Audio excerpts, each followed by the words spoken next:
Hey there, Solar Warriors. I'm Nico Johnson, and this is Suncast. Each week, I pull back the veil on the life and business insights of clean tech entrepreneurs building the most noble and impactful companies of our time. I hope what you learn from this conversation is a catalyst for your own growth. So thanks for tuning in, and welcome to our tribe.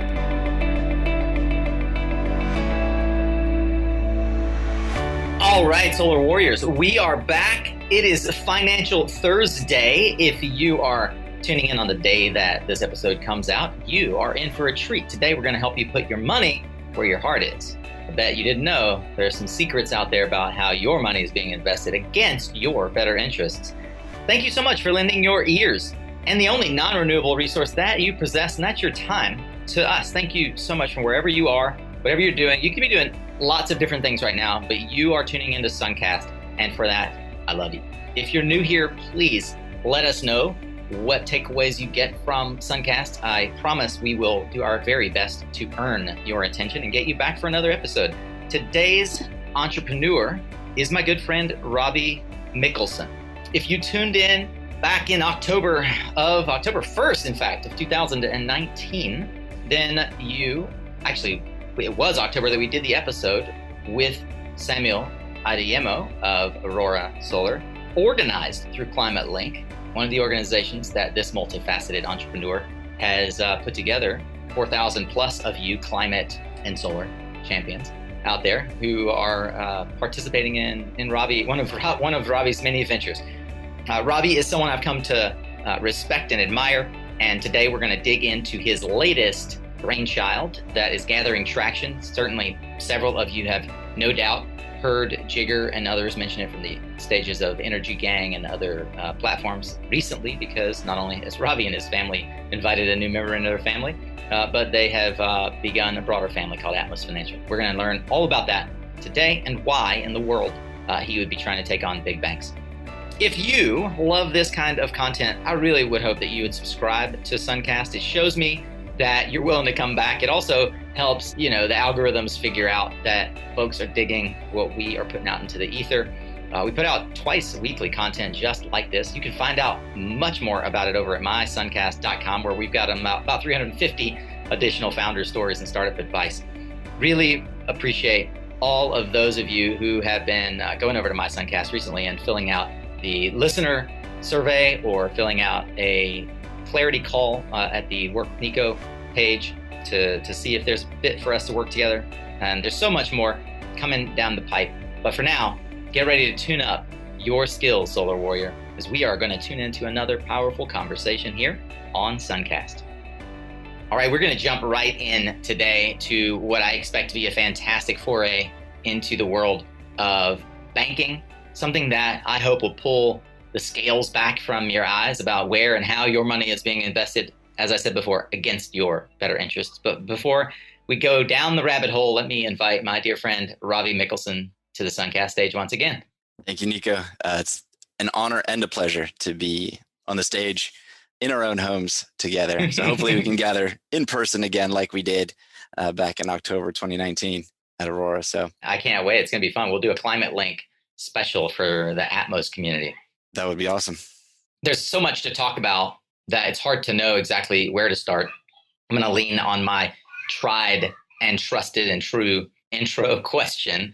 Ravi, can you give us a better understanding of how, when, where, and why the idea of climate action and clean energy entered into your presence or your being, and you decided this is probably something that's going to be more than a passing interest for me in the coming days, weeks, months, years? Yeah, definitely. And I really should get the exact date, but I believe it was August 15th, 2000. It was about 1:17 p.m. It was a Hollywood-esque, movie moment, that moment of epiphany that happened for me. So it was my freshman orientation at the University of Washington, and they'd separated us into, groups of like engineers and normal people. And so our smaller group of engineers were in this room, and they were telling us about the opportunities. This woman comes in and says, there's this 4-year research exchange program, and right away you'll do graduate level research into water quality testing and eco-friendly materials and renewable energy. And when she said renewable energy, like she said other things, but I couldn't hear that anymore. The room got dark and there was a spotlight on her and there was this heat in my chest. And it was insane. It was like, and there was this clear voice in my head that said, like, this is your mission in life. It's to help the world transition off of fossil fuels. Basically, since then, in some form or another, I've spent just about every day working on that. So, at the smallest, it's a conversation with somebody, like asking, what can I do? It's moving just a little bit, something every day. And, I was the odd friend. I was like, oh, that's just Ravi talking his crazy talk about climate change and sustainability, all these things. Yeah. I love that 20 years later, it still chokes you up to talk about it, man. That's beautiful. Yeah. I mean, it's powerful. Like it was this, seminal moment in my life. And now here I am, and the tribe has grown, millions of active people and billions of concerned people all around the world working to stop climate change and transition, not only just to a clean economy, but, a fair and equitable one as well. You're in mile stomping grounds, and I'm perennially jealous that you get to enjoy Oakland as it has developed and evolved over the, almost 8 years since I left. Has being in the Bay Area been part of the destination, the choice for you in terms of addressing climate action? Was it happenstance? How did your location factor into your mission? I moved to the Bay Area because a longtime friend and mentor of mine, software entrepreneur, software executive, and as I got into my own entrepreneurial career after college, I started in sort of the clean tech 1.0, the physical side. I had a biodiesel company, looked at other various energy generation technologies. And then as I shifted into developing sort of energy modeling and energy management software around, 2009, 2010, he was like, move to the Bay. Where were you before? I was up in Seattle still. Okay. Yeah. It was really weird. So it's like up there, you'd speak to an investor and at the time, and they say, oh, did you come from Microsoft? No. Amazon? No. Oh, then you probably can't make this work. And so I visited down here. They're like, you probably can't start a software company. And so then I visited the Bay, and, within less than a week, I felt like I'd made more progress than I had in, the previous year. And one, the number of people down here that are like, oh, that's a cool idea. Let's work on it. Let me help you. Totally different from up there, which was at the time, people like, got my 9 to 5. I'm good. Go home, do something else outside of work versus let's create, let's move, let's push. But when I was talking to investors and other people down here, they're like, oh, you're from Seattle. Did you work at Amazon? No. Microsoft? No. Then you can probably make this work. It was the exact opposite. and so there was this view down here that people from those two companies were sort of fixed in their ways. And it was this, centralized planning model. Within 2 days of being down here, I said, I'm moving. And so went back up and started packing and then came down later that year. And that's also what really sort of shifted me into sort of the digital space. I sort of went from climate tech. We still called it clean tech back then. It was almost clean web. Well, you actually were the first to introduce to me what I expect will become the verbiage that the kids are using, is this idea of climate tech. So I think there are a number of things I want to talk to you about, but among them, you were also the first person, ironically, in my Suncast journey that introduced a broader audience to Suncast, and that being the audience of folks who are really just interested in climate action, not necessarily clean energy. Help me understand the passé usage and maybe even the negative connotation that somehow clean tech has taken on in the last several months or years, and what verbiage you're seeing popping up that maybe we want to adopt as a community. So there's this clean tech 1.0 bubble from the late aughts, mid to late aughts, that it also corresponded with the housing bubble and the great financial crisis. There was this shift in the zeitgeist with Al Gore's release of, the PowerPoint presentation as a movie called Inconvenient Truth. The most important PowerPoint presented in the aughts. I believe so. Yeah. And a shift in the economy creates a great investment opportunity. And so the investors in Silicon Valley and elsewhere said, and also they care about the planet. So they said, let's put money into it. But when you have software investors trying to scale physical products, I mean, there were a host of issues, but this is one of them specific to Silicon Valley. So I'm going to focus on that because it sort of tails into more climate tech. Atoms don't scale as easily as bits, as if you have, these electrons. And so throwing a bunch of money, trying to scale a liquid fuels company or, some sort of solid state company, it just didn't work. And also there was changes in the global economic situation, the political environment, and then also just changes in technology in which technologies became the winner and the market choice. So that was, the clean tech 1.0 bubble at the beginning of the 2010s. We were sort of at the bottom, and clean tech became a dirty word, a 4-letter word within, especially within the Silicon Valley venture community. But at the same time, we had Sunrun launch down here. We had Solar City launch down here, and Tesla launched and grew. So there was a shift in, when I moved here in 2011, you'd see BMWs everywhere. And then over the next several years, saw those parking lots shift to Teslas. Amazing vehicle. And it's like, okay, this is what all the investors are buying. And it opens, I think that helped open the door a little bit. And then also now, you've got the car sharing services. You have more digital technologies that can do this. Energy management, demand response services like Connect. You've got solar software companies coming. They're like, okay, this is a software company. This is a SaaS company that's in a niche market. I don't understand the broader market, but I understand SaaS. And so food tech, transportation, automation, use of sensors, data science, all of these things became applied to sustainability, to food availability, to solving climate change. And technically, if they were done in the mid-aughts, we would have called them all clean tech companies. But now it's transportation tech, it's food tech, it's ag tech. So slightly different label under the broader umbrella of what we used to call clean tech, and some of us still call clean tech.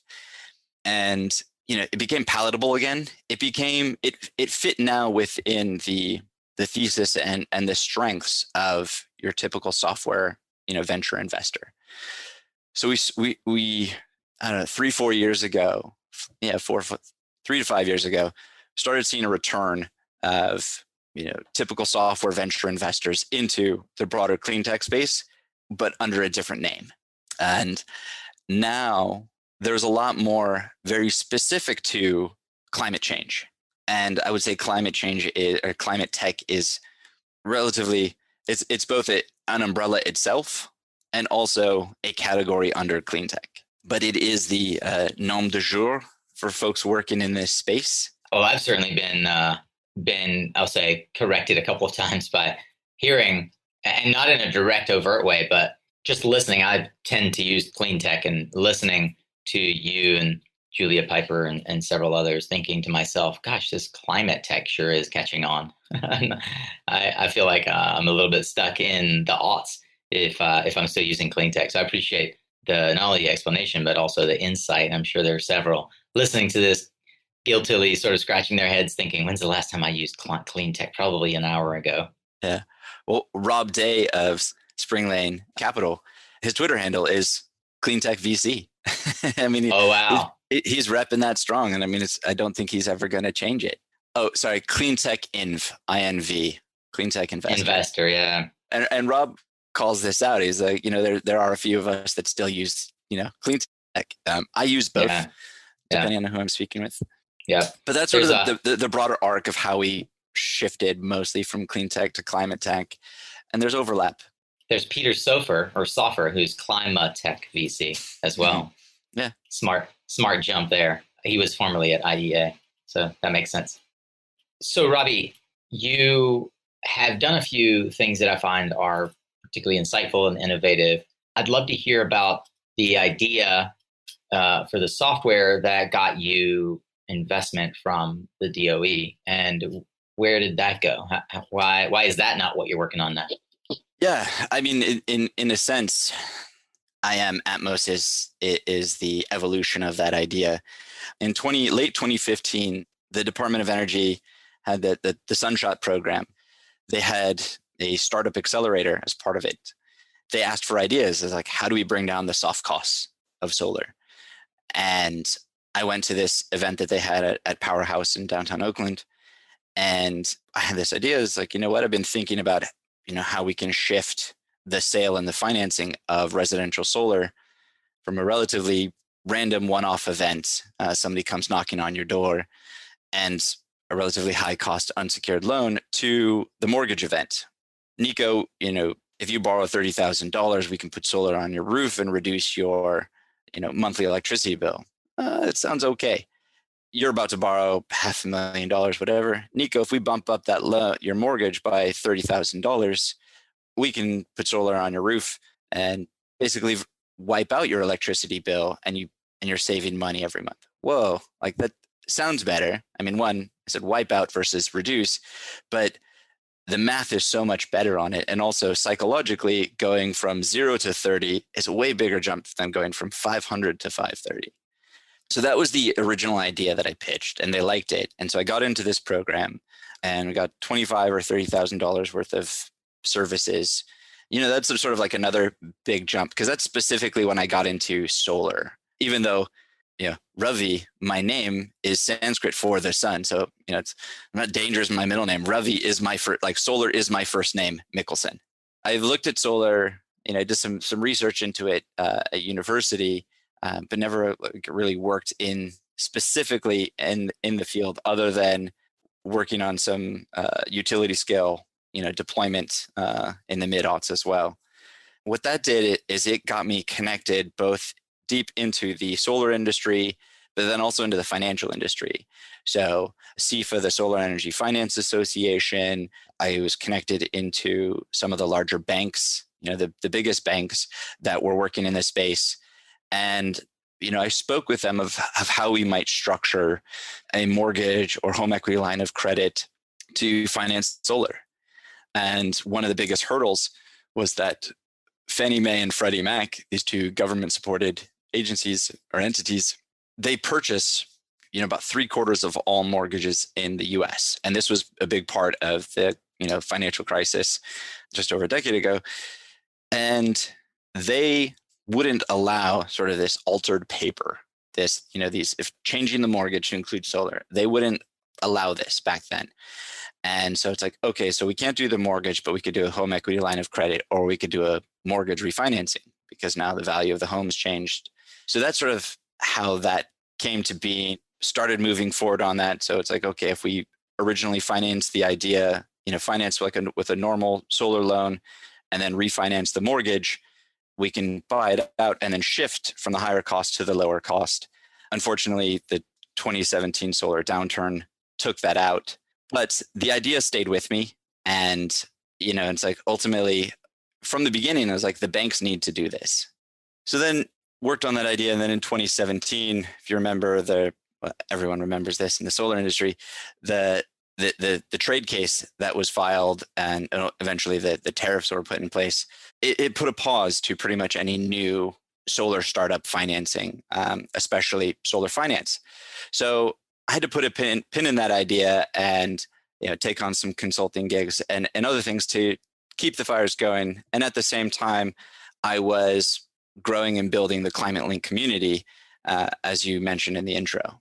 It sounds like as you put that idea on the shelf, waiting on sort of better economic times, you, through ClimateLink and consulting, started to peek behind the curtain to see, well, what was the friction? Where is there some sense of brokenness or disconnect in the marketplace that I'm trying to disrupt? What did you find there? Is there anything in particular related to the money markets at large? Was it just simply a lack of investment appetite for new venture finance?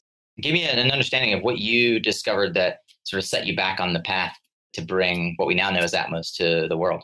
There were a lot of things. There was a lot of reports coming out about, in the climate finance space.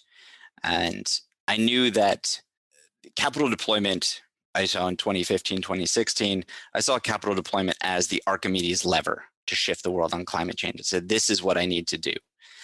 There was, the ClimateLink side, it more focused on the investment, R&D. How do we match, early stage, really interesting companies, great technology with the most appropriate capital?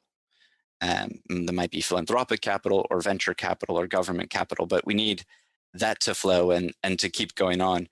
And then there was the other side of the actual deployment of solar, wind, et cetera. And really, as you look around, it's the banks do the vast majority of this infrastructure financing. Whether it's a bridge, a new energy plant, buildings. This is, even our auto loans mostly come from banks and credit unions. And where does that money come from? It comes from you and me. Those are our deposits. And if you look at so there's a great organization called the Rainforest Action Network, and they do a report every year called Banking on Climate Change. And if you look within that report, you'll see that the 4 largest banks in the US, Chase, B of A, Wells Fargo, and Citi, are the 4 largest funders of extreme fossil fuel extraction in the world. Not only that, then if you look on the FDIC's website, you'll see that those 4 banks have around 40 to 50% of all deposits in the US. Our industry, the people within our industry, I would say we bias slightly away from the big banks towards community banks, credit unions, because we want to help our local communities. But, still, there's a very large percentage of us that bank with those 4 banks because of convenience. Statistically speaking, 1 out of 2 of us. Yeah. If you take a random sampling. Well, in the random sampling of this interview, it's exactly true, because I still bank with Chase and you do not bank with Chase. No, I do not. But what you're saying is that my deposits at Chase, which I've had since 2006, when it was WAMU, are by and large, or potentially at least, being used to fund fossil fuels, the thing that I'm vehemently against. Yes. I can't say specifically that the dollar that you put in there went into a pipeline or some other deal. Yeah. But the deposits get put in there. They look at all their projects and then they allocate that capital. So the more deposits that we in the clean energy industry put into those 4 banks and the broader top 20, top 50 banks, those deposits will get used for these fossil fuel projects.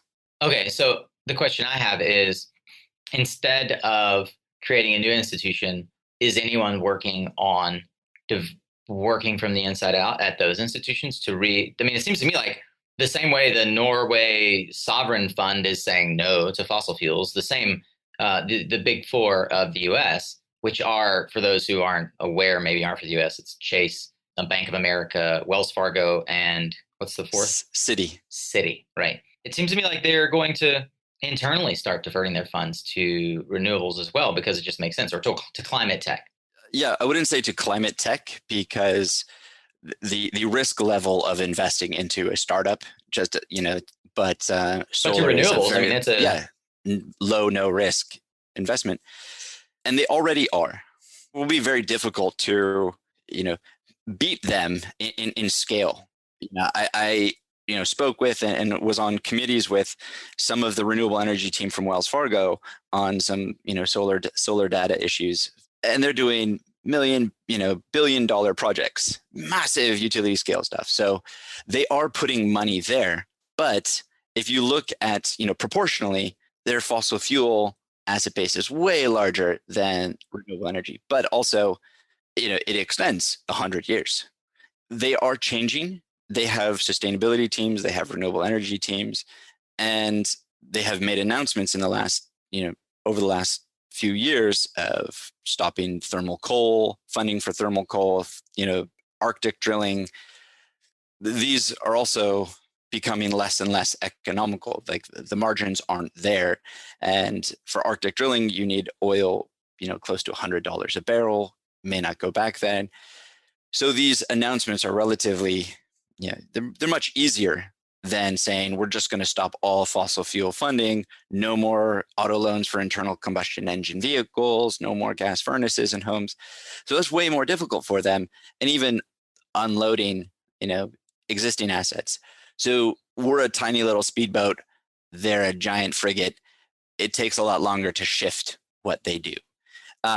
So give me the elevator pitch then, that, as you've been doing very much lately, that would presume to convince me to take my deposits out of Chase and put them in another financial institution with a different Archimedes lever, with a different intention toward how that money is invested. Tell me more about the atmosphere around green investing and green banking.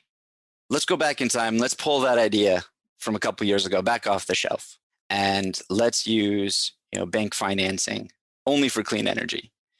And what if we use the mortgage to electrify a home, power it with solar, put EVs in the driveway, and that's all we do? That's the base. I mean, there's also regenerative agriculture, low no waste manufacturing, and fashion apparel producing. So there's a lot of other things that can be financed with people's deposits and companies' deposits, because it's not just yours and my deposits, it's also our companies. Where does Suncast Media keep its deposits? Where does a solar installer?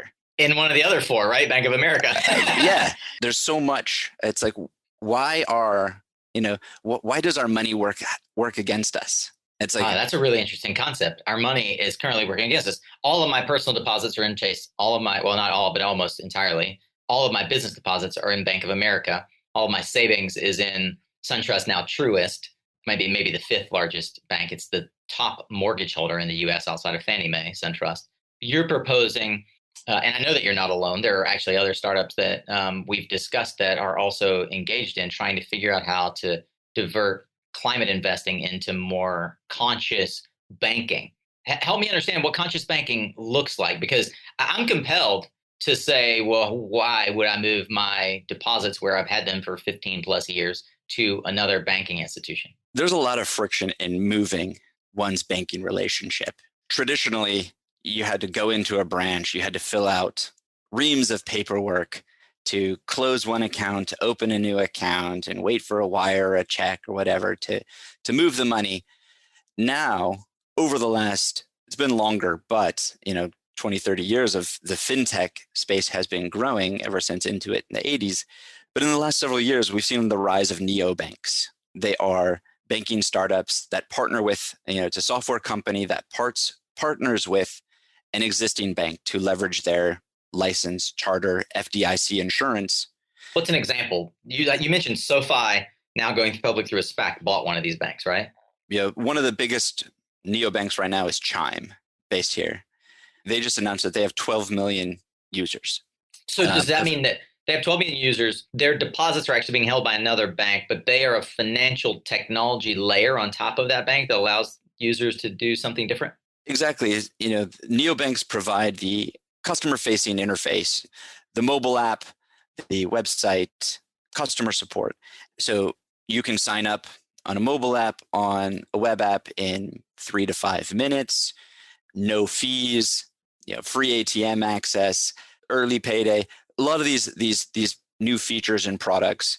That's sort of the general neobank experience. And then there's been sort of the rise of the climate fintech, and whether that's investing, so fossil free mutual funds and ETFs, or impact or like impact investing apps, and now neobanks like Atmos, where we will provide your typical banking services. So we've started with a savings product, and we'll be adding in a debit card shortly, and mobile apps, and then we'll provide commercial banking services, and then we're going to start lending.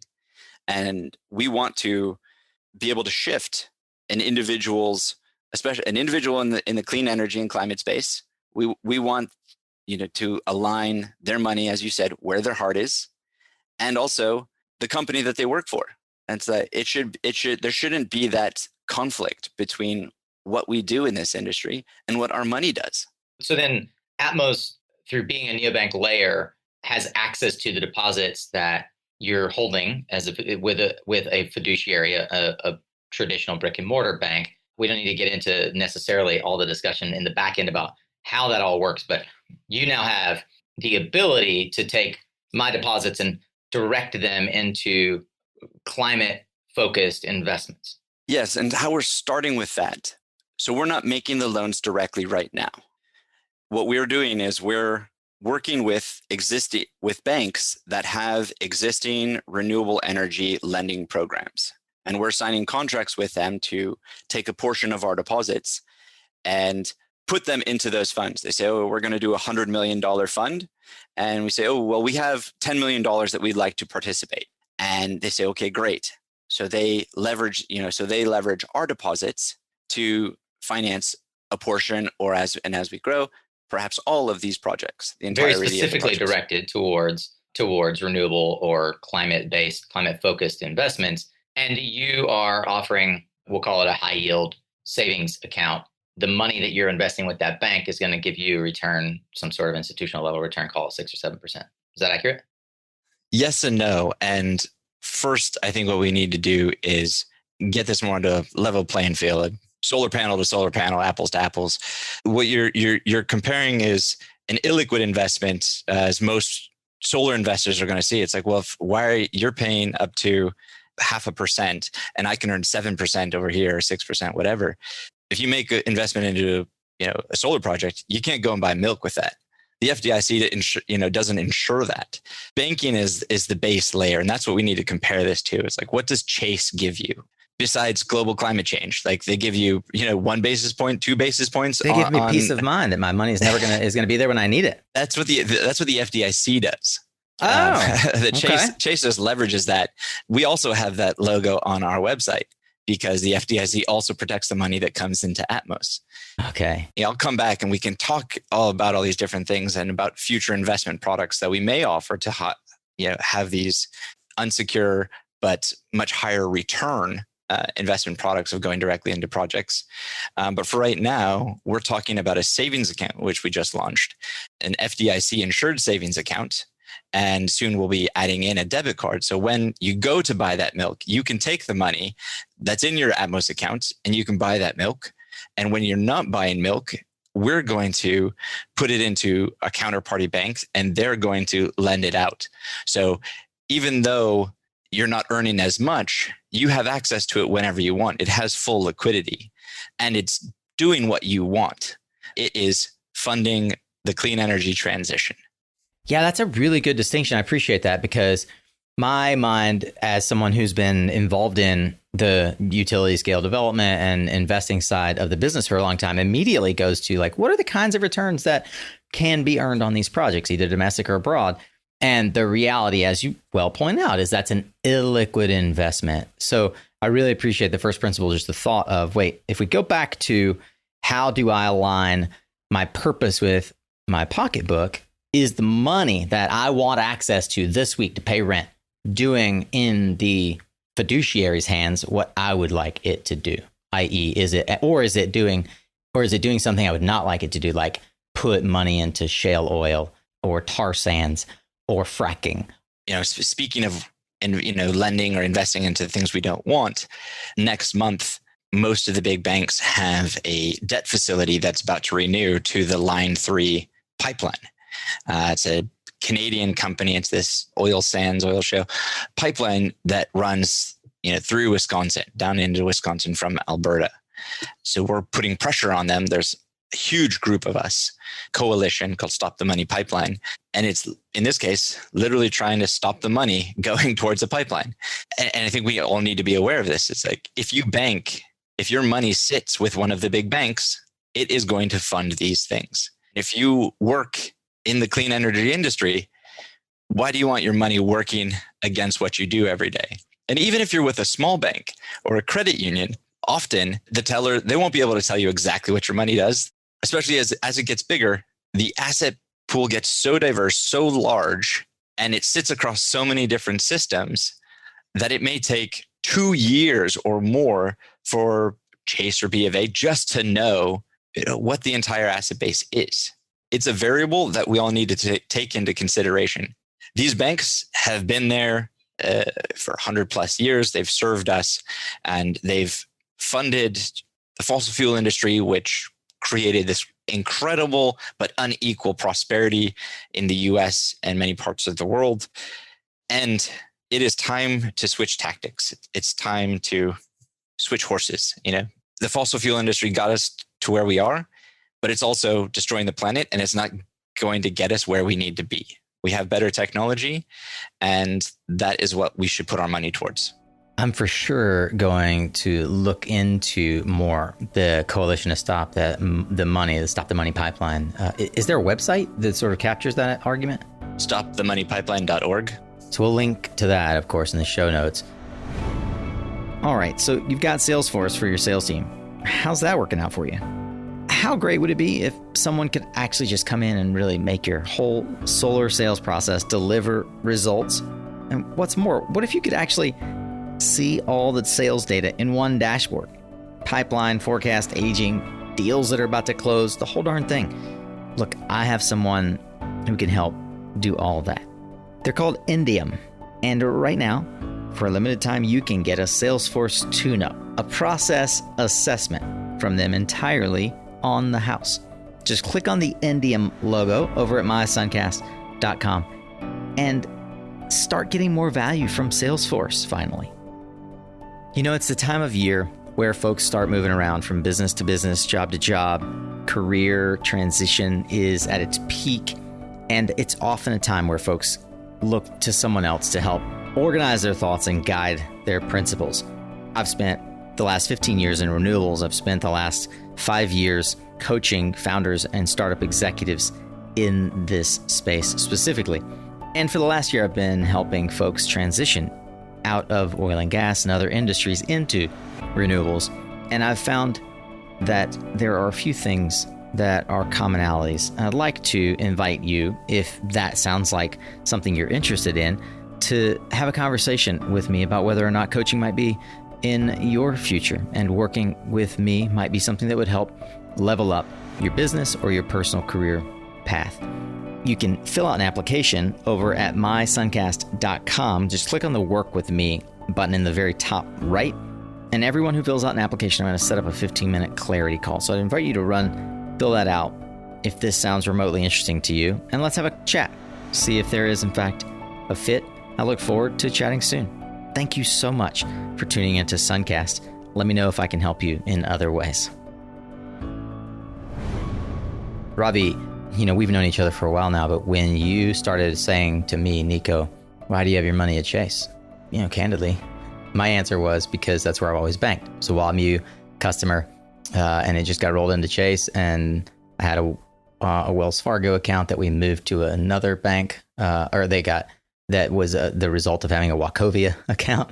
And, now I've started looking into these organizations like Self-Help Credit Union, because I like the credit union model. And, one of the things that you not only revealed to me about how my money is probably otherwise being spent, but revealed about the current, I'd say, ill preparedness of existing banking for the current fintech sort of revolution. It really opened my eyes to where a need for something like Atmos exists. Can you share a little bit about how some of the previous learning and experience you've had as an entrepreneur now sort of contributes to the work that you're doing at Atmos? Lots of learnings. Like I say, experience is what you get when you don't get what you want. So let's see. On the consumer side of things, I've been an energy auditor and built energy modeling software. And in behavioral science software. So it's how do we nudge people? How do we meet people where they are? And it's like, show them the data and they will act upon it. No, that's not the case. It hasn't been the case for 40 years with climate change. It hasn't been the case for savings. It hasn't been the case for diet, all these different things. So it's how do we meet each person where they are and show them, we call it, we're building tools to help them along their own climate path. There's tools called My Climate Path, and it's how do we help them meet their own goals, both financial and environmental? So where do you think the average consumer is along that path? When you say you want to meet them where they are, where are they right now? Concerned, frustrated, and confused. They're concerned about climate change. They're frustrated at the lack of progress, and they're confused about what they can do themselves. And they don't know. They may have switched bank accounts before, and it was an awful process. They had to fill out forms in triplicate. They had to do all these different ID things. So that there's a huge barrier there to help them to overcome that. Just like you said, I didn't know what my bank does. I didn't know that my bank lends this out. I didn't know that Atmos can lend it out like this. So there is a bit of an education step that we need to take to help them see that I live in an apartment. What can I do? Well, if you move your money to Atmos, you can't put solar on your roof because that's your upstairs neighbor's floor. But we can use your money to put solar on somebody else's roof, and you're still having an amazing impact. While having it as a liquid asset. Yeah. Still 100% liquid. What are some of the things that you are thinking about or doing to help reach consumers, even industry participants, beyond being on Suncast, of course? What are some of the things you're thinking about to reach these folks and meet them where they are? Wait, there's a Beyond Suncast? Like this was it. Thought the plan was beyond Suncast. Like I'm done. This is the marketing budget for the year. I love it. It's just buying this microphone so I can be on Suncast. No, like I said, we're a member of Stop the Money Pipeline Coalition. We've connected with over 30 nonprofits that people can donate to, like many of your former guests, Grid Alternatives, Vote Solar, CLI, many Project Drawdown, All We Can Save, and then some smaller local ones like Ventana Wildlife Society that protects condors and golden eagles. You guys are working with John Farrell too, right? Yeah, at the Institute for Local Self-Reliance. We want to make it easy for people to donate frictionlessly to these amazing orgs. And these orgs are saying, well, here's another way to donate. So now we're getting in front of their members, like on their website or other ways, as a donation pathway. And so because we're not charging fees on these monthly donations, more of the money that people want to go towards these projects are going towards those projects because we're not taking a fee on it. We'll be doing events. We have social media channels you can find us on. Write a blog. I have a newsletter. Anything and everything that we can do, we will do. As I said at the beginning, like this is my mission in life. And so I do absolutely everything I can, and then sometimes more. One thing I wanted to make sure that I get clear, because I try to keep up with fintech and all the evolution, but I consider myself often on the bleeding edge. And so I don't want to assume that the average person with us in their earballs right now understands this. But there's more than one person right now who potentially has never switched banks. What are the switching costs right now often involved in moving from bank to bank? So if you're going to move to Atmos, the switching cost is 4 minutes of your time. As long as you already have a computer with internet and or smartphone. If you don't have those, then it's going to be significantly more expensive. But if you do have those, it will take 4 minutes of your time to apply and open an account and then connect to your existing bank and start moving over some of your money. That is it. Wow. That's simple. I mean, it didn't used to be that simple. No, not at all. Even just a few years ago. And the thing is, if you need the money, let's say, so again, back to that solar investment, if you put in $100,000 into a solar project and God forbid, a week later, you have a $100,000 hospital bill that you need to pay, you can't just liquidate that investment into the solar project and pay for it. If you move money into Atmos, it is still helping to fund solar, but you have access to it. Like that is one of the biggest things that we need to keep remembering, is that like this is the base layer of people's finances, is their bank account. They maintain access to it at all times. They're earning a better yield than other savings or checking accounts. And it's doing what we want it to do. I love it. How long before you have a debit card checking account product? A few months. Okay. Few months. At the time of recording, by the way, it's late February 2021. So if you're listening to this mid 2021, Go ahead and jump in. You're ready. You can move your whole checking over. I can attest as an early customer that you guys really have nailed what I think is a good user experience and a useful app. And, I think kudos to you all for taking the time to get the product right before you went public and launched it, because that's something that far too many experiment on their users and try to build growth, and they sort of see consumers as disposable. Thank you. We do spend a lot of time on it back when you joined, and also continuing to. It's improved from then, and we definitely didn't feel ready when we launched, but we knew we needed to, and we're going to keep making it better. The application process is faster now than when you did it, with just a month plus later. So what's the website that someone could go to if they wanted to check it out as a Suncast listener and learn more about Atmos? Joinatmos.com/Suncast. Love it. I love it every time I hear that /Suncast. Yeah. All right. They say that the most beautiful thing most people hear is the sound of their own name. Suncast is like my baby. So just like I know your eyes light up every time I say atmosphere. Yeah. This is where I'm sitting. And yeah, I mean, I'm sure that when I hear my real baby's name, come this August, my eyes will light up. I can't wait. I can't wait to see how your eyes light up. Atmos 2 has been rejected as a potential name. Oh my God, Stratos. Yeah. So tell me something that is true for you that very few people agree with you on. I was going to save this for the controversial crystal ball, but I guess we'll move this into one. I think that, this is the last decade of new fossil fuel additions in our buildings. I think we can reach that point, I think, within the next 3 to 4 years. To be clear, using natural gas for heating and cooking. Yeah, fossil gas. Let's use fossil gas instead of natural gas. It's not real natural. Okay, sure. Yeah. So it's better branding, negative branding.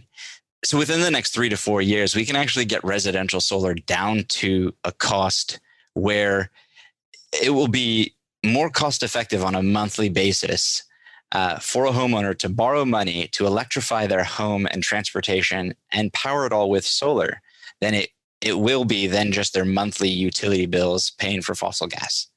So we can get to this point, and then at that point, we actually, what are the defenses? The only logical reason someone would then have to keep fossil gas in their home is that I work for the gas company. Like I'm trying to save my job in this, we need the gas. Because if you can get a higher performing home that's healthier and saves you money from day one, people are just going to say, hey, Nico, give me that #1 electrification solar special. And installers are going to be going out and taking out these fossil gas furnaces and stoves, and they're going to put in solar plus storage and electric appliances. And we're going to have a more resilient grid. We're going to have less air pollution. We're going to be putting out less, greenhouse gases into the atmosphere, and people are going to be saving money. Like this is going to help people economically as well. So this is a big thing. Not everyone is on board with this idea, and also what this is going to mean. I think this is the more controversial part. Is that means that a lot of the solar software and solar finance companies are going to go away, either through acquisition or just through competition, because it's going to become so standardized that we are not going to be needed anymore. Hey, like if you're in this for the mission, it's okay. We will adapt or we won't. Gosh, you're right. That would have been an amazing piece to have as the crystal ball, because we could just end there with like a bit of a mic drop. Be that as it may, I have a few more questions left, but I'm fascinated. So I had this conversation with a recent guest as well, who she had convinced her husband basically to move to induction cooking and argued, prove me otherwise. I love cooking on open flame. And I think that I kind of connect this as well, being from a farm town in rural South Carolina. The rednecks I grew up with who are going to be very reticent to switch from a diesel F-150 or a diesel Dodge Ram to a Rivian, even forget Cybertruck, because they, as my dad said this weekend when I was talking to him, love the sound of that engine, and you can't replace that. So I think that while I join the camp of folks who don't agree with you on perhaps the accelerated timeline that you foresee, I really appreciate as the CEO of a company that is trying to actively capture a piece of the investment pipeline and redirect it to things that matter. I appreciate that you have this ambitious look and belief what's possible with regard to the fossil industry kind of going back to being fossils. Yeah. So I commend you on that. So I don't necessarily see this is going to happen. Yeah. It's possible. We need to do a lot of work to get there. And that's what I'm pushing towards. And to your point about the sound of the diesel engine, love it. I've had a few biodiesel vehicles. Love my father-in-law's big old diesel F350. Carries a lot of stuff. We need it for wood and rocks and things. But the sound, I mean, if you've played Grand Theft Auto or any of the racing games, the replication of the various engines, they've got it pretty spot on. I mean, you could put it into a little MP3, play it in your speakers and have some external speakers. I've had this same conversation with my dad. He literally, I could watch his brain thinking, working on. I saw him come to the logical conclusion over a dinner conversation that computers today could replicate that feeling for him. I said, Dad, I mean, final argument here is that if virtual reality can make you feel nauseous from riding, I'm doing air quotes for those who aren't watching a video, riding a roller coaster, why can't computers make it feel like you are getting the experience of riding in a turbocharged Corvette, even though it's an electric Corvette? And he was like, well, I have to give you credit there. Algorithms can kind of do anything these days. Channeling my father. But if those same diesel truck drivers, they drive up in their diesel truck and there's an equivalent size electric truck and they're given the opportunity, you go end to end with tow straps and they get into that electric truck, they pull their own truck, down the field. They say, okay, I want this one. That's right. That's right. Because at the end of the day, it's got more torque. That's, and then you play the sounds of the other engine. It's like, hey, why would you want a lesser truck? Right. It's a more fun ride. Do you really just need to pollute? Yeah. So I agree with that. I love it. Ravi, one question about Atmos that we haven't talked about. It occurs to me, and I just want to see your thoughts on this. There are a lot of fintech startups right now, including, as we discussed, a well-known influencer in our industry who has backed a similar type of venture as yours and loves what you do and says, there's a lot of activity in this space. So what are you doing differently? And you don't always have to do something per se differently, but in the fintech space for solar and clean energy and new energy economy participants, what are you doing differently that is compelling for potential depositors? I can't speak to the plans of anyone else. I mean, I'm quite transparent about ours. It's this is what we want to do because this is our goal.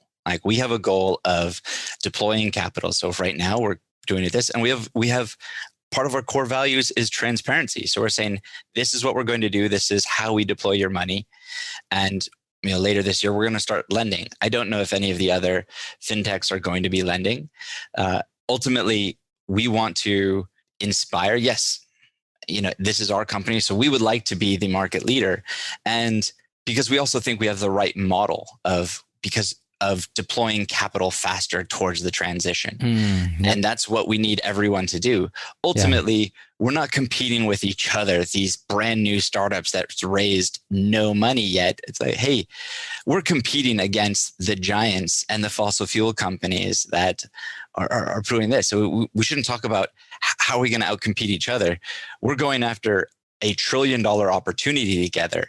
And there's enough for all of us. And let's just push forward and transition our economy off of fossil fuels faster. What do you think is the number one reason why your investors in the current round put money into the business? The opportunity is definitely there, but they're all mission aligned. We didn't bring on anyone that only saw the financial opportunity. In fact, we downplayed the financial opportunity because we wanted people that were focused on the mission.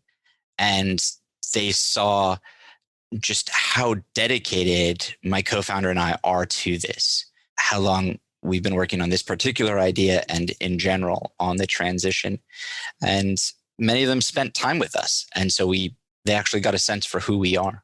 Tell me about your co-founder. I'm going to skip a few of the kind of traditional Suncast questions. Tell me about your co-founder, how you found him, and why you selected this person to be married to for however long it's going to take. Yeah. So his name's Pete Helwig, and he is a banker by training, unlike myself.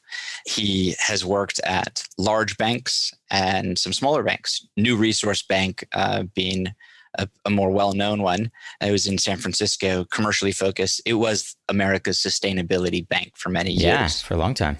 And then it was purchased by Amalgamated, and then he left sometime after the acquisition.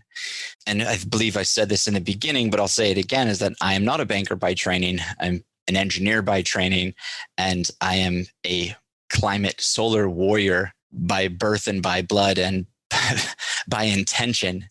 And so that has been my focus. And I knew that banking needed to happen. So I came into this space. He and I met we call it a regenerative agriculture conference because it's really easy, but truthfully, it was a food systems accelerator demo day that he was representing his bank. I was there actually for the ClimateLink network to help these startups. And I was sitting down and he happened to come in, and the seat next to me was the only one left. And so he sat down, and then at a break, we stood up and, we're like, "Oh, what are you doing?" "Oh, I'm Ravi, I'm Pete. What are you doing?" "Well, I'm starting a bank to finance the clean energy transition." And he's like, "Whoa, I work at a bank." And my first thought was, "Oh no, competition." And I was like, you know what? I'm just going to be open. I'm going to say, "Wow, well, here's my plan. Like, this is what I want to do." And he's like, "Well, that's really cool." And it was similar to what he had been thinking about. And because he's like, what would it be like if there was, the Patagonia of banking? Like, Patagonia's mission is to save, the planet that we live on, our home planet. And it's like, what would it be like? And he was, in the process of leaving his job, and then he took a little break, and then we met up again for coffee a little bit after that. And then his own first child was born shortly after that. So there was more time. So it was about 4 months later that we actually started working together. But we emailed and we had a couple calls, and there was just this sense of connectedness, not too dissimilar to what you and I felt when we connected. And there was an incredible complement between the two of us. We're complementary and complementary. So we're, quite nice to each other as well. Him being from the banking side, me being from the energy side, and more on the startup and tech. So we have these mutually beneficial skills, and we bring this forward together. And then we had the great benefit of presenting at a social impact conference where we met men in the audience. It's like, "Oh, I'd like to learn more." "Yeah, sure, anytime." "Yeah, just some guy." Well, he happened to be the former CEO of a top 20 global bank from Australia. It's like, whoa, big deal. One of the conference organizers later is like, "You need to talk to him." So we did, and he took a liking to it, and we met every few weeks over the end of 2019, and then he's like, "Yeah, I like this. We should get together before I'm in." And he was going to be back in Australia for a short period of time at the beginning of 2020. And then he was gone. And he's like, "Why don't we meet in like early March?" I'm like, "We can't wait that long." So on that spot, we said, "We're going to fly down this weekend, 5-day notice. We no money, all this stuff, flying to Australia." And that showed it was showing the commitment. You flew to Australia. We flew to Australia on the drop of a dime. This was January 2020. It was the height of their bushfires. Yeah, the height of the bushfires. So we're flying in through heavy smoke into Melbourne, and we spent a week there. How'd you finance that trip? personal savings, credit cards. Personal savings. You know, talk about putting your pocketbook aligned with your purpose. And we said, this is important. We have no idea if it's going to work out, but we have to do this if it is going to work out, because this demonstrated our commitment to the cause, and it allowed him to see us enough, pitching it to Australian investors, discussing it, working it. We had our ideas torn apart by people there. And it's like, how did we accept the criticism? How did we work with it? How did we build on it? So he got to see who we were. So then he joined up. By joined up, you mean he came in as an investor? He came in as an investor and our board chair. He was our first investor, and he is the chairman of our board. And he brings that global experience and connections to this. And we're so honored and lucky to have him, and impact investors from Australia, and then investors. So then we came back. It's February 2020, and we go out for fundraising, and a global pandemic breaks out. And it's like, we're just getting started, and then the world stops. And we were okay. And like, I don't want to make light of the horrible situation that was and people that lost their lives. So we had nothing compared to that, but it was incredibly difficult for us to get this off the ground, because it took a very long time to get up enough money to then build our MVP and launch. But we did, and we kept working at it, and we built it. And you signed up as one of our early customers, and then we launched last month, and now here we are, taking in deposits and moving them away from fossil fuels and towards clean energy.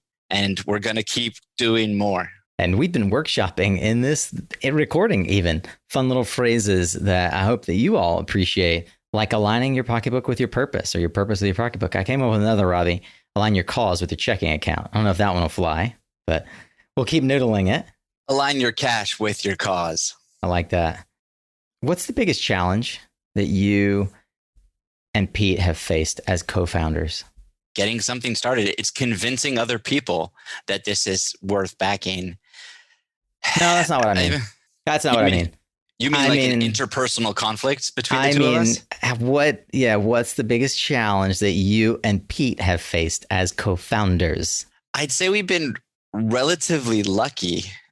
We have disagreements more than arguments about, mostly it's language, because we disagree on something, and then we realize that we've been saying the same thing just in our own language.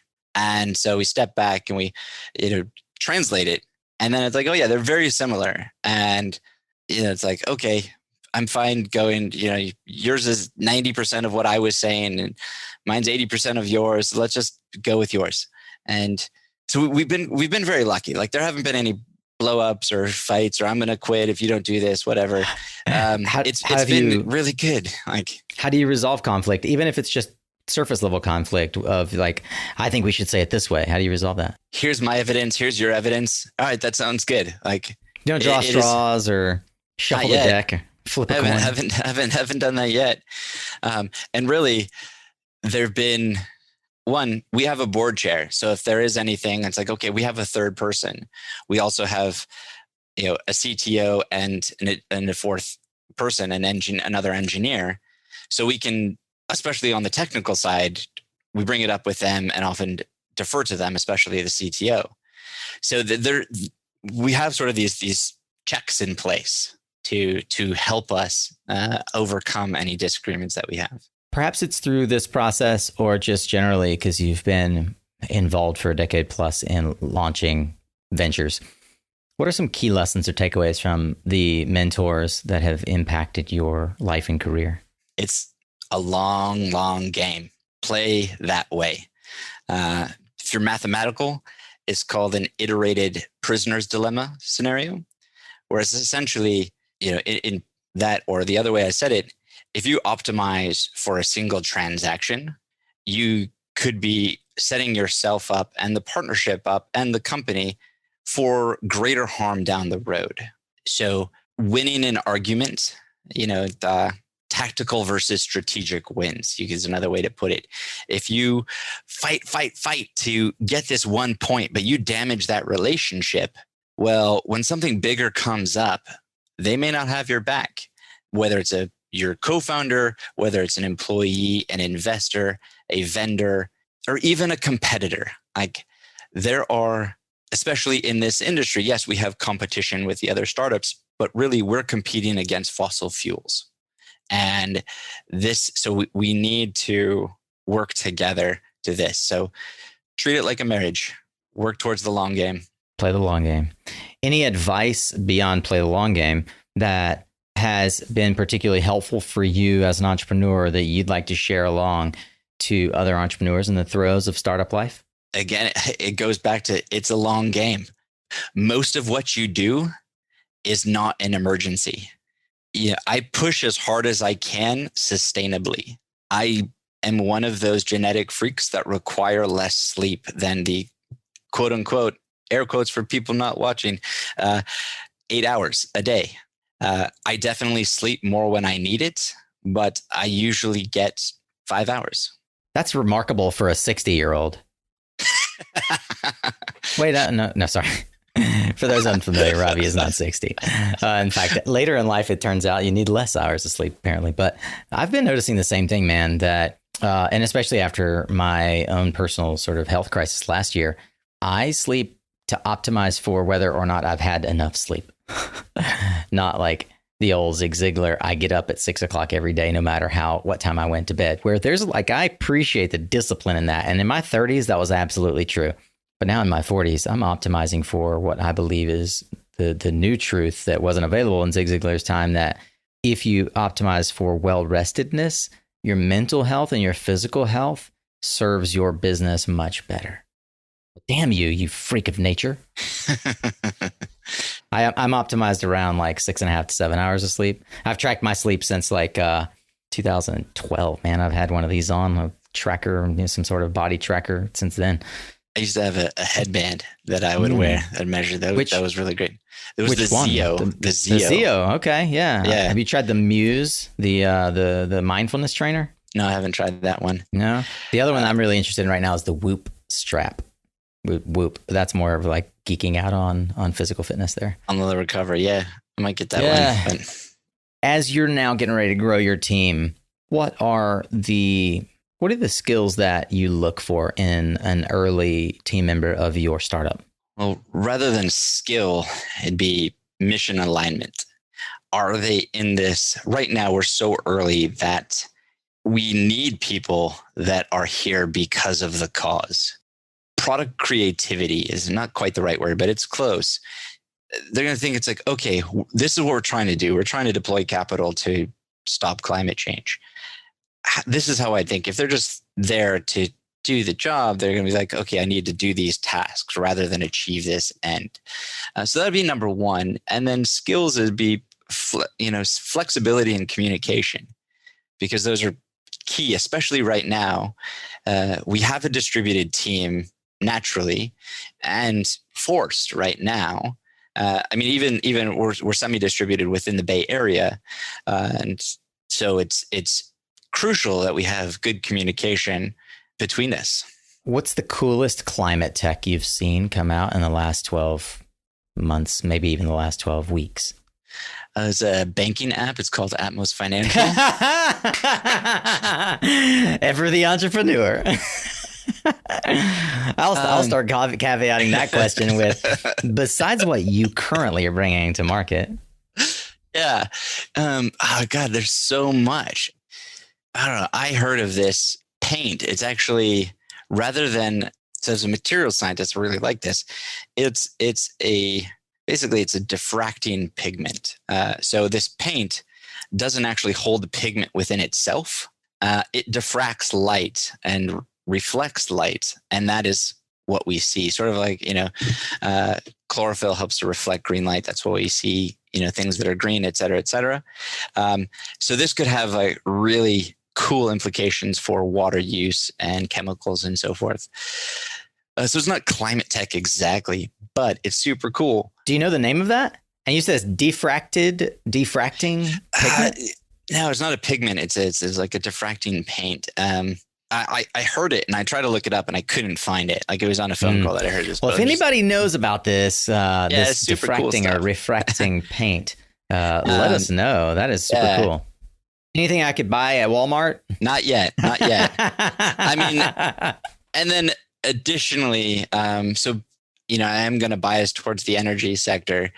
And I mean, you had Arch Rao on from Span. Yeah. I love Span. I love that product because it really sort of brings sort of that house electrical controls into the 21st century and allows us to, it's definitely part of my master plan of switching out all the homes. What have you personally, like what $100 or less product have you purchased in the last year that has given you the most joy or value? $100 purchase. Well, let's see. This mic, probably maybe the best value because it got me onto Suncast. Because it's a requirement of Suncast to have a good audio quality. Yeah. What about joy? Yeah. I mean, it would, it'd probably be a meal. It's one of the many meals that my wife and I have shared over this past year. And because we've been able to, we've made it a weekly practice of purchasing takeout food. So we're going to our local stores were hit really hard. And so we said, you know what? It's hard for us. That is, we do takeout once every couple months before that, but we're dedicated to keeping our local restaurants open, our local businesses. And this one time I went in,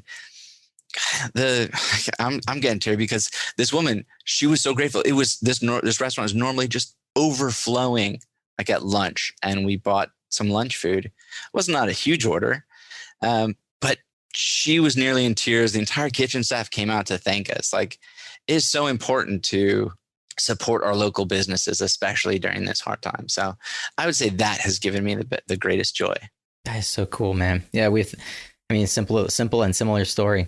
As soon as we got back from Mexico, I went back to this place. It's the only place that I liked the gluten-free crust, and it had been purchased by another company, and now it's called Peabody Pizza here in Durham.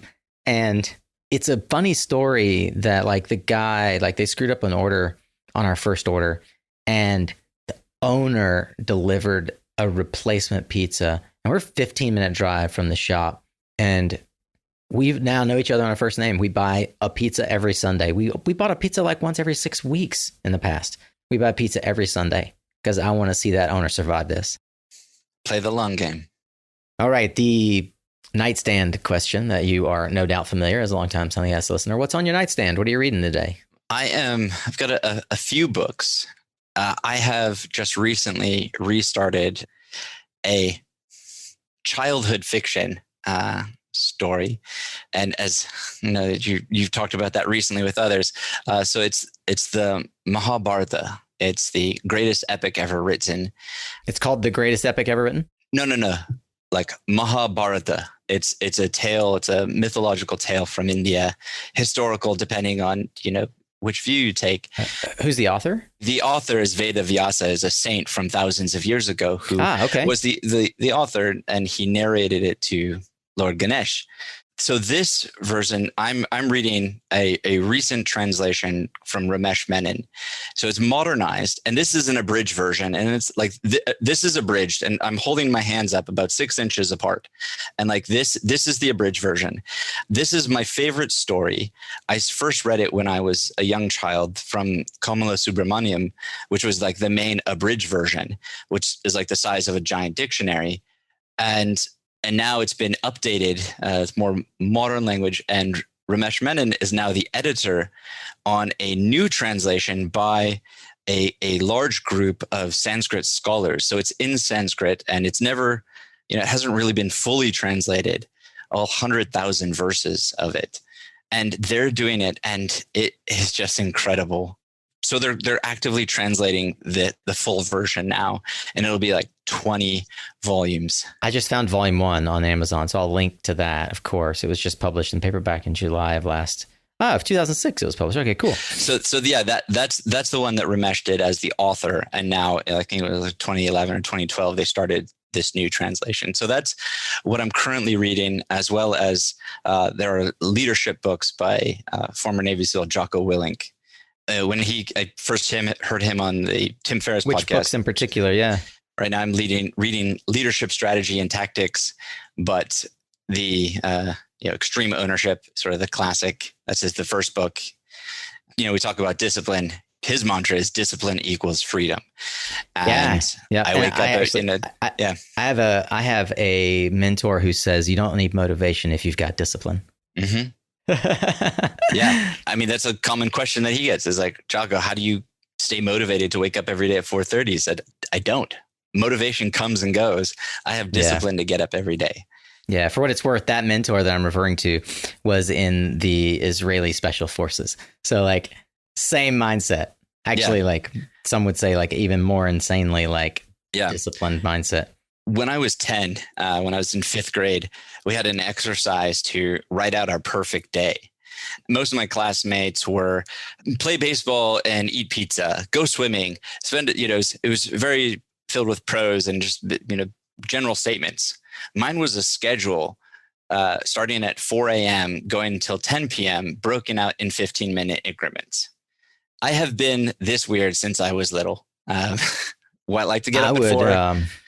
Do you have that now as a schedule broken out in 15-minute increments? No. I mean, I can't get most people to only meet with me for 15 minutes. Yeah, no, least of all Nico Johnson. This recording alone took 3 hours. Over the course of 3 months? Can you give me a flavor of your perfect day? Oh, it would be very similar. I'd still be waking up at 4 a.m. There would be meditation and reflection. There would be exercise early in the morning. Back then, I would go outside and chop wood for an hour. I'd love to do that. It is one of my favorite activities, chop wood and carry water. Yeah, man. I would be working on stopping climate change for a good portion of that. I would have time with my wife and soon to be child. I eat tasty food. And then in the evening, when all was done, I would go to bed. What time is that? Typically it's 10 to 11 and then get up at 4. Right. Remember, he's a cyborg. Yeah. What habit or consistent practice has had the greatest impact on your life or work? It's probably the dogged determination and discipline to keep going on this, and daily discipline definitely helps maintaining exercise and getting up to do work. As Seth Godin says, The Practice. By the way, that's a book that I've been recommending to everybody lately. You got to read this book, The Practice by Seth Godin. It is unreal, man. It's unbelievable. Where can people best engage with you? Where can they find Ravi online? So, as I said in the beginning, Ravi is Sanskrit for the sun. My last name is Mikkelsen. It's Danish. Ravi Mikkelsen is unique amongst the 8 billion people on this planet. So if you Google my name, you will find me. I am on all the social channels. You can email me, Ravi, R-A-V-I, at joinatmos.com, and I will respond eventually. Getting a lot of emails right now, but I do respond. He is very good. He's better than Nico at email. Go to our website. You can ping us. We have a chat. So it won't just get me. You'll get one of the other team members, and we will gladly answer your questions about Atmos or moving your money, to match your mission, or your cash to your cause, or your pocketbook to your purpose. I love it. Align your money to your mission and your pocketbook to your purpose. You can do that at joinatmos.com/suncast.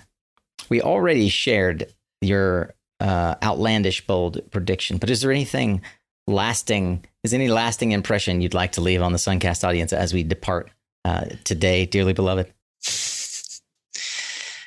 Do more. This is the time. I've heard a lot of talk in the climate community that, we've got this incredible, the most climate aggressive administration ever. Yes, that's true. And they have bold promises themselves. And there's also, half of Congress that doesn't want to see those actions happen. And many in business that don't want to see those happen. So do not rely upon them and the promises that they say they can do. If they can, great. Support them every way you can, but do more. If you're in the clean energy industry, do more. Talk to more people. move your money, move up that new purchase or lease of an electric vehicle. We can all take one more action, two more actions to accelerate this so that whatever happens in the next election, it doesn't matter. We've gone beyond the tipping point where clean energy and electrification and an equitable regenerative economy is the inevitable outcome, and it's approaching ever faster. I often revel at the joy and the profound insights that I gain from talking to Ravi and basking in what is often a joyful sunlight that you give off, my friend. Thank you for bringing to us the very notion that there can be the Patagonia of banking. I am a proud depositor and look forward to seeing the meteoric rise of this organization as you break terminal velocity and you leave the atmosphere and create so much more opportunity for the way that our deposits are invested into good. I am personally aligning my cash with my cause through you. Thank you for that opportunity. We've been listening to Ravi Mikkelsen, the CEO and co-founder of Atmos Financial, a new fintech startup redirecting your deposits into the causes that you already support with your missional and intentional lifestyle. Ravi, thank you for being here on Suncast. Nico, thank you so much for having me. It's always a great joy, and I can't wait to do it again and talk about more amazing climate tech that's come out and the journey that we're both on together. Yeah, man, I look forward to having you back. All right, Solar Warrior. Well, that was one really interesting dive into the world of financial literacy. I hope that you've learned something about how, where, and why your capital is being invested or malinvested into the purposes of the financial industry and the world at large. I certainly did, and as you heard, I became a convert. I was not convinced by Ravi's argument for months and months, but I am a depositor at Atmos, and I'm super grateful for the opportunity to be helped to contribute to that organization. Well, listen, if you are eager to learn more about it, you can go to joinatmos.com/Suncast, and that will flag to Ravi that you, a listener of our show, have heard about this opportunity. I thank you for taking action on that. And by the way, since you're going to be online, I'd like to ask you for two more quick favors. Would you go ahead and jump over to LinkedIn, where Ravi and I frequently post, and we've posted about this episode, and I'd love it if you just give a like and a comment, which is super meaningful for us. What did you learn from this episode? Leave your comment in today's post on LinkedIn about this episode so that we can hear from you. By the way, if you're eager to keep learning, and I know you are, fellow Philomath, then you can find the resources and highlights from this episode and every other discussion on Suncast, along with the social media links for Ravi and myself, the book recommendations, which were deep and important today, as they usually are, and more over at mysuncast.com. Click on the show notes. Well, next week we kick off Women's History Month, and you will not be disappointed with the lineup, I assure you. We've got two fantastic female leaders giving you deep insight into what's happening in the world of clean energy, starting with my friend Amanda Rico on Tuesday. Don't miss it. We also are kicking off next week our newest coaching program, and it is all about getting the job that you love, that you deserve, in a field that is fulfilling for you, and that is clean energy. So if you've been thinking about that, then you'll want to go over to mysuncast.com and check out our newest coaching program, because we have purposely tailored it for you, the job seeker who wants that side door introduction to the clean energy economy from folks who've already been working there for 15 plus years. Thanks once again, as always, to our sponsors for helping make this content free to you. You can learn more about them as well as how you could partner with us and help the Suncast tribe move forward at mysuncast.com/sponsor. Remember, you are what you listen to. Thanks again for showing up, Solar Warrior. It's half the battle.